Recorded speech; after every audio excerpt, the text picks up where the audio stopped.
ഇന്ന് ലോകത്തിൽ ഏറ്റവും കൂടുതൽ ക്രിസ്തുമതം വളരുന്ന രാജ്യങ്ങളിൽ പ്രമുഖമായ രാജ്യം ആണ് ഇറാൻ.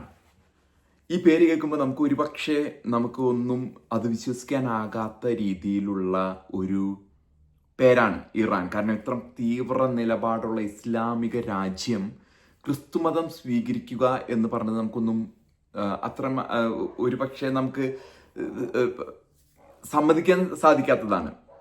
ഈ ഒരു 10-40-50 വർഷമായിട്ട് അണ്ടർഗ്രൗണ്ട് ചർച്ചുകൾ വഴി ഈ ഒരു ക്രിസ്തുമതം അവിടെ വളർന്ന് പന്തലിച്ച് ഇപ്പോൾ അണ്ടർഗ്രൗണ്ടിൽ നിന്നും മേലെ വന്ന് അവിടെ ഇരിക്കുന്ന ഭരണകർത്താക്കൾ പോലും ഏത് മതത്തിലാണെന്ന് സംശയം ഉളവാക്കുന്ന രീതിയിലാണ് മതം അവിടെ വളർന്നിരിക്കുന്നത്. ഞാൻ പറയാനുള്ള കാരണം എന്ന് വെച്ചാൽ പെസഷ്കൻ, അവിടുത്തെ മസൂദ് പെസഷ്കൻ എന്ന ഇപ്പോഴത്തെ പ്രസിഡന്റ് ക്രിസ്തുമത വിശ്വാസി ആണ് എന്നാണ് പലരും പറയുന്നത്. അദ്ദേഹം 1994 അദ്ദേഹത്തിൻ്റെ ഭാര്യയും ഒരു കൊച്ചും ഒരു കാർ അപകടത്തിൽ മരിക്കുകയും അതുമായിട്ട് ബന്ധപ്പെട്ട ഒരു ഡിപ്രഷനിലൂടെയൊക്കെ പോയിരുന്ന സാഹചര്യം ഉണ്ടാകുകയും അദ്ദേഹത്തിൻ്റെ ബന്ധുമിത്രാദികളൊക്കെ കാനഡയിൽ ജീവിക്കുന്നുണ്ട്.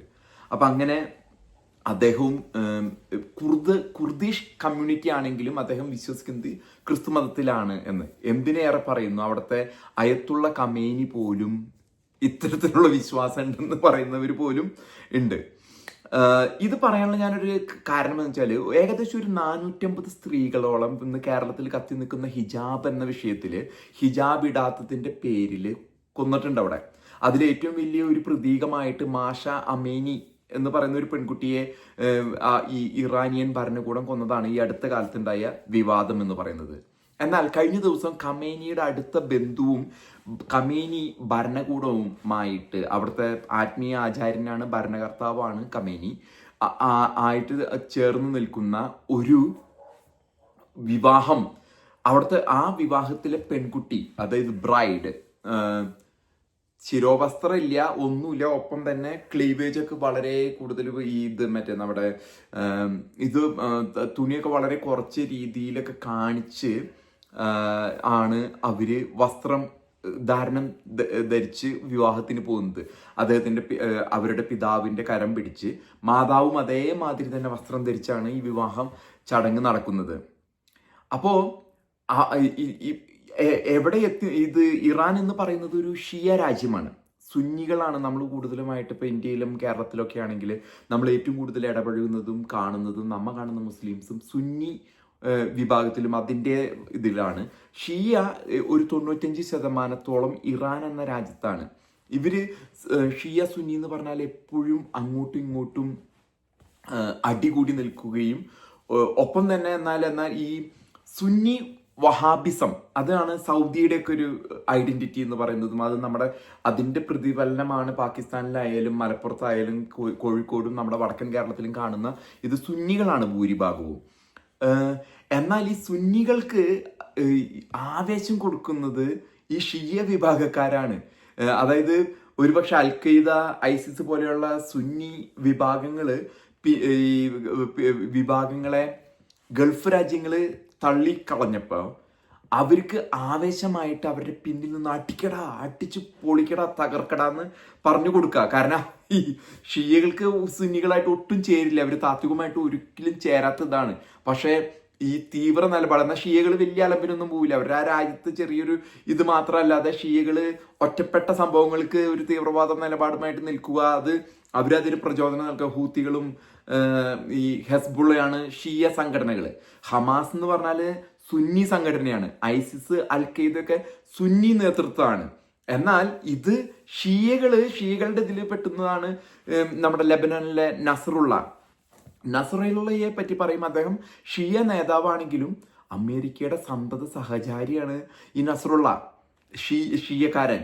ഈ ഷിയക്കാരൻ നിന്നിട്ടാണ് സുന്നികളോട്, ഇവിടെ നിന്നുള്ള സുന്നികളോടൊക്കെ വിളിച്ചു പറയും, അടിച്ചു നേരത്തറ, അമേരിക്കൻ ഇസ്രായേലിനെ അടിച്ചു നേരത്തറ എന്ന് പറയാം. അപ്പൊ ഐസിസിനൊക്കെ ആവേശം കൊള്ളും. അപ്പൊ നമുക്ക് അറിയാം, ഒരു 10-12 കൊല്ലം മുമ്പ് ഐസിസ് കത്തി നിൽക്കുന്ന സമയത്ത് ഈ ഐസിസിന്റെ എല്ലാ ഒരു അമേരിക്കൻ സൈനികൻ എന്ന നിലയിൽ നമ്മൾ നേരിടുന്ന വിഷയം വെച്ചാൽ ഒരു അർബൻ വാർഫെയർ, ഒരു യുദ്ധത്തിന് പോണ സമയത്ത്, അതായത് അർബൻ എന്ന് പറഞ്ഞാൽ ഈ വലിയ വലിയ സിറ്റികളിൽ അടുത്തടുത്തടുത്ത് വീടുകളുള്ള സ്ഥലങ്ങൾ, ആ കുടുംബത്തിൻ്റെ ഉള്ളിൽ സ്ത്രീകളുണ്ടാവും, കുട്ടികളുണ്ടാവും. അപ്പം യുദ്ധത്തിന് പോകുമ്പോൾ ഒരു പക്ഷേ സ്ത്രീകളെയും കുട്ടികളെയും കൊല്ലേണ്ട സ്ഥിതി വരും.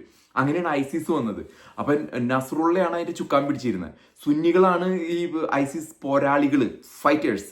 അപ്പൊ നസ്രുള്ള അമേരിക്കയോട് പറയും, ഇവര് 1 മണിയാകുമ്പോ പുറമേ നിന്ന് നസ്രുള്ള അടിക്കടാ, അടിച്ച് നേരത്തടാ അമേരിക്കൻ എന്ന് പറയും.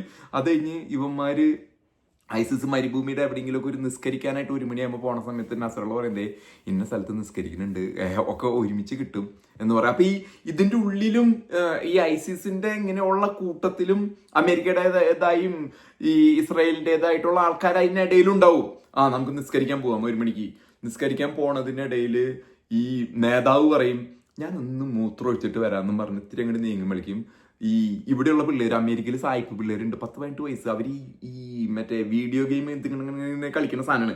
അത് ഇവിടെ ഇരുന്നിട്ട് മുകളിൽ ആളില്ല വിമാനം ഉണ്ടല്ലോ, ഡ്രോണ്, ഈ സാധനം ചെന്നിട്ടാണ് ഈ ഐസിസിനെ സമാധാനപരമാക്കിയിട്ട് നസ്രുള്ളയുടെ ഒറ്റിലാണ് കലക്ക. അപ്പൊ അതൊന്നും മനസ്സിലാക്കാനുള്ള ഇതൊന്നും ഈ സുന്നി വഹാബിസ്റ്റ് മദ്രസ പൊട്ടന്മാർക്കൊന്നും ഇല്ല. ധീരന്മാരാണ്, ഇസ്ലാം എന്ന് പറഞ്ഞാലുണ്ടല്ലോ ധീരന്മാരാന്നൊക്കെ പറഞ്ഞിട്ട് നിങ്ങളെ ചാടിച്ചു വിടും, അലക്കി കളയും. അപ്പൊ നസ്രുള്ള ചുക്കാൻ പിടിച്ചിരുന്നത്. അപ്പൊ ഈ ഇസ്രായേലിനും വലിയ കുഴപ്പമൊന്നും ഉണ്ടായിരുന്നില്ല. അതിനിടയില് നമ്മുടെ വയനാടുള്ള, കേരളമായിട്ട് ബന്ധപ്പെടുത്തി ഞാൻ പറയാണ്, വയനാടുള്ള ഒരു നല്ല കത്തോലിക്ക കുടുംബത്തിൽ നിന്ന് വന്നത് റീനോ എന്ന് പറഞ്ഞ പയ്യൻ, അവൻ ഇതിനിടയിൽ ലെബനനില് നസറുള്ള, സമാധാനത്തിന്റെ രാജാവ് നസറുള്ള, ഹെസ്ബുള്ളയുടെ ഈ അവിടെ ചെന്നിട്ട് പേജർ വേണം, പേജർ, നല്ല പേജറുകൾ, ഇസ്രായേൽ ഉണ്ടാക്കിയ പേജറുകൾ എന്ന് പറഞ്ഞ് വിറ്റ് നടക്കുന്നുണ്ടായിരുന്നു. അപ്പൊ നസറുള്ള വിളിച്ചിട്ട് പറഞ്ഞു, മോനെ ഈ സാധനം നല്ല സാധനമാണ്. പിന്നെ നല്ല സാധനമല്ലേ നസറുള്ള ചേട്ടാ, ഇത് സൂപ്പർ സാധനമാണ്. തന്നെയല്ല, ഒരു രഹസ്യം ഞാൻ പറയാം, ഈ ഫോണൊക്കെ കൊണ്ടു നടന്നു കഴിഞ്ഞാൽ അമേരിക്ക അത് കണ്ടുപിടിക്കും, അമേരിക്ക ഇസ്രായേലൊക്കെ കണ്ടുപിടിക്കും. അതുകൊണ്ട് ഈ പേജറാണെങ്കിലും ഉണ്ടല്ലോ, ഒരു 6 കേസിൽ ഇട്ട് കഴിഞ്ഞിട്ടുണ്ടെങ്കിൽ സാധനം മെസ്സേജ് വരുമ്പോൾ ആ ബോംബ് അവിടെ പൊട്ടിച്ചോളൂ എന്ന് പറഞ്ഞ് ഇങ്ങനെ മെസ്സേജ് വരുന്ന സംവിധാനമാണ്. അതുകൊണ്ട് ഈ സാധനം നല്ലതാന്ന് പറഞ്ഞു. നസറുള്ള ചേട്ടൻ എന്ത് ചെയ്തു, ഒരു 8000 എണ്ണം ഇങ്ങോട്ട് എടുക്കാൻ പറഞ്ഞു. അപ്പൊ ഈ നെത്തന്യാഹുവാണ് വിട്ടത് ഈ സാധനം വിൽക്കാനായിട്ട്. നല്ല 8000 തികഞ്ഞ പേജറുകൾ അങ്ങോട്ട് കൊടുത്തു, അവർ കീശയിലിട്ടു. ഒരു മെസ്സേജ് വന്ന് സമയമായി, ഒറ്റ പൊട്ടിത്തെറിക്കലാണ് 8000 എണ്ണം. അതൊരു മലയാളിയാണ് ഈ തീവ്രവാദി നസറുള്ളയുടെ അടിവേര് അതിർത്തി എന്നുള്ള വയനാട്ടുകാരൻ. സഹിക്കില്ല, കാരണം ഒരു മലയാളി അവൻ ആ വയനാട് നിന്ന് ചുരമിറങ്ങി വരുന്ന സമയത്താണ് കോഴിക്കോട് ഹമാസിന് സകല സപ്പോർട്ടായിട്ട് മീഡിയ വണ്ണിന്റെ ഈ പാലസ്തീൻ ഐക്യദാടിയായിട്ട് ഇരിക്കുന്ന മീഡിയ വണ്ണിലെ ദാവൂദ് സാഹിബും പ്രമോദ് രാമനൊക്കെ ഇരുന്ന് പറയണം, ഫലസ്തീനികളുടെ കൂടെ ശക്തമായി നിൽക്കും. തൊട്ടപ്പുറത്തു നിന്നുള്ള ഒരു കത്തോലിക്ക കുടുംബത്തിനുള്ള വയനാട്ടിലുള്ളവൻ വന്നിട്ട് പേജർ കൊടുത്ത് ഈ നസറുള്ളയുടെ പരിപാടി അങ്ങോട്ട് തീർത്തു കൊടുത്തു. ഈ നസറുള്ളായിട്ട് കേരളത്തിന് വേറൊരു ബന്ധമുണ്ട്. ഈ നസറുള്ളനെ അത് കഴിഞ്ഞിട്ട് ഇസ്രായേൽ തന്നെ കലക്കി കഴിഞ്ഞപ്പോ ഈ നമ്മുടെ കൊച്ചു കേരളത്തിലുള്ള ഒരു മുൻ ജഡ്ജി കമാൽ പാഷ ഇരുന്ന് പറയാ, സമാധാനത്തിന്റെ വെള്ളരിപ്രാവായ നസറുള്ളനെ കൊന്ന ഇസ്രായേലെ എന്നൊക്കെ പറയണേ. ഇതിന്റെ പ്രത്യേകത, ഈ കമാൽ പാഷ എന്ന് പറഞ്ഞ ജഡ്ജി ഞാൻ അറിഞ്ഞിടത്തോളം ഒരു സുന്നി വിഭാഗക്കാരനാണ്. ആ സുന്നി വിഭാഗത്തിൽപ്പെട്ട 1,15,000-ഓളം തീവ്രവാദികളെയാണ് നസറുള്ള എന്ന ഷിയക്കാരൻ, ഹെസ്ബുള്ളയുടെ ഷിയക്കാരൻ കൊന്നേക്കണേ. അവനവനെ തന്നെ അലക്കി ഉണ്ടാക്കിയ, സുന്നികളെ അലക്കിയ അവൻ ക്രിസ്ത്യാനി, ലെബനനിലെ ക്രിസ്ത്യാനികളെ കൊല്ലുന്നതിലും കൂടുതൽ സുന്നികളെ അലക്കിയേക്കണേ.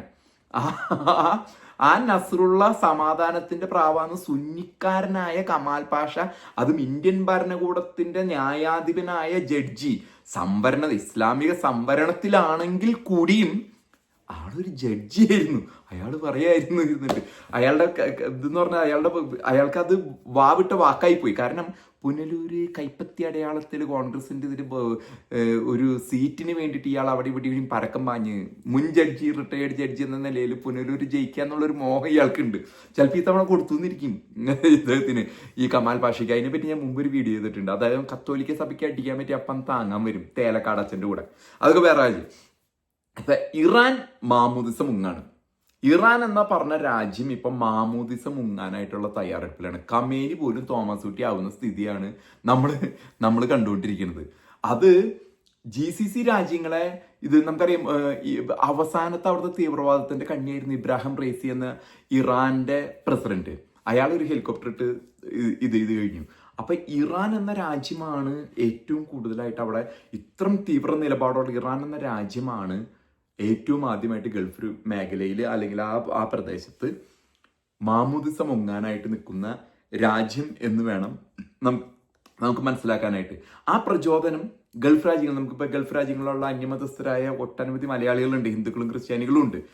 അവരുടെയൊക്കെ വീടുകളിലൊക്കെ ഇന്നും വലിയൊരു പ്രശ്നമില്ല. അവർ പൂജകൾ നടത്തുന്നുണ്ട്. ഹൈന്ദവ പൂജകളും ആരാധനകളും ക്രിസ്ത്യൻ സഭകളുടെ പള്ളികളും ഒക്കെ സൗദി അറേബ്യയിൽ പോലും സുലഭമായിട്ട് നടക്കുന്നു, വളരെ ഓപ്പണായിട്ട് നടക്കുന്നുണ്ട്.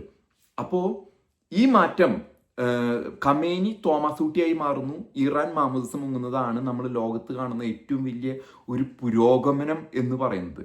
ആ ഒരു ഇതിലേക്ക് എങ്ങനെ ഇറാൻ എത്തിപ്പെട്ടു എന്ന് പറയുമ്പോൾ നമ്മുടെ ഈ പറഞ്ഞ പേജ് കൊടുത്തവനും പിന്നെ തട്ടിട്ട കല്യാണം ഇപ്പൊ നടക്കാൻ പോകുന്നതൊക്കെ ഒരു വലിയൊരു ഭാഗമായിട്ട് ഒരു പുരോഗതിയായിട്ട് നമ്മൾ കാണണം. ലോകത്തിന്റെ ഒരു മാറ്റത്തിന്റെ ഘടന എങ്ങനെ പോകുന്നു എന്നുള്ളതിനെ കുറിച്ച് നിങ്ങളുടെ മുമ്പിലേക്ക് എത്തിക്കുന്നതിന് വേണ്ടിയാണ് ആ വിവാഹത്തിന്റെ ഒരു പ്രാധാന്യം ഞാൻ ഈ വീഡിയോയിൽ പറയാൻ ഉദ്ദേശിക്കുന്നത്.